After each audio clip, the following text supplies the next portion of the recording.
The replacement rule. Everyone in my town follows a rule.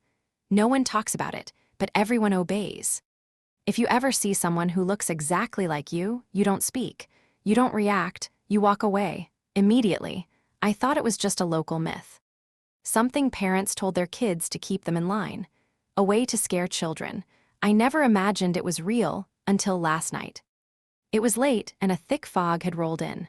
Streetlights glowed dimly, casting long shadows across the empty sidewalks. I was walking home, minding my own business when I saw him, across the street, standing perfectly still under a flickering street lamp. At first, I thought it was my imagination, but as I got closer, my heart froze. Same height, same hair, same jacket, same expression. Everything about him was identical, but his eyes, they didn't blink, not once. The townspeople walked past, ignoring both of us as if nothing unusual was happening. That's when I realized it wasn't a coincidence. This was the rule in action. I shouldn't react, I had to obey. But then he raised a hand. Just slightly, a casual wave. Against every instinct, I waved back. The moment I did, whispers erupted around me. Soft, faint at first, like wind through dead leaves. Then words formed, repeating in my mind. You acknowledged it, you acknowledged it. Panic clawed at me. I turned and ran, my shoes splashing through the wet fog.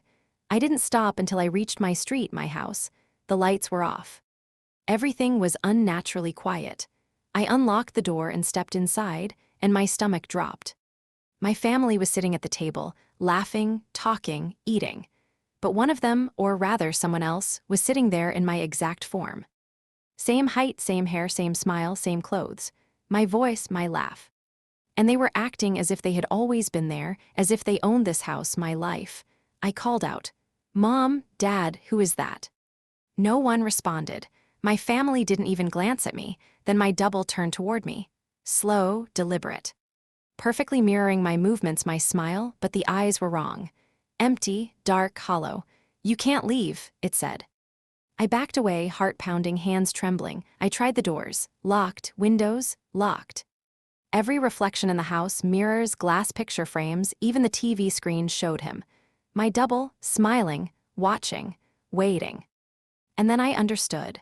The rule wasn't for strangers. It wasn't a myth. It was for the town, for me, and now it was my turn. I stumbled into the basement, desperate for some place to hide, but the whispers followed. Clearer, louder. "It's your turn, it's your turn." The basement light flickered, and I saw him at the bottom of the stairs. Calm, patient, smiling, not human, not me, something other. "I've been waiting," he said. "You're late." I screamed, stumbling backward. Every mirror, every window, every screen in the house reflected the same horrifying image. Me, everywhere, and nowhere. I realized, too late, that this rule wasn't about obeying strangers. It was about survival. About not breaking the invisible law that governed this town, and I had already broken it. I had waved. I had acknowledged him. The figure's smile widened, impossibly wide, unnaturally perfect. "It's your turn now," he whispered again, and began to step forward. And I knew I wasn't just being replaced. I was being erased. Every memory, every trace of me would soon belong to him. I screamed again, but the sound felt hollow, swallowed by the walls of my own house. The whispers closed in, surrounding me. And in the shadows, he moved closer, each step precise, inevitable, like the ticking of a clock counting down my final seconds. I tried to run, tried to fight, but there was nowhere to go. No one to help me, only him, only the darkness, only the rule. And as he reached out, I realized the truth. In this town, no one escapes.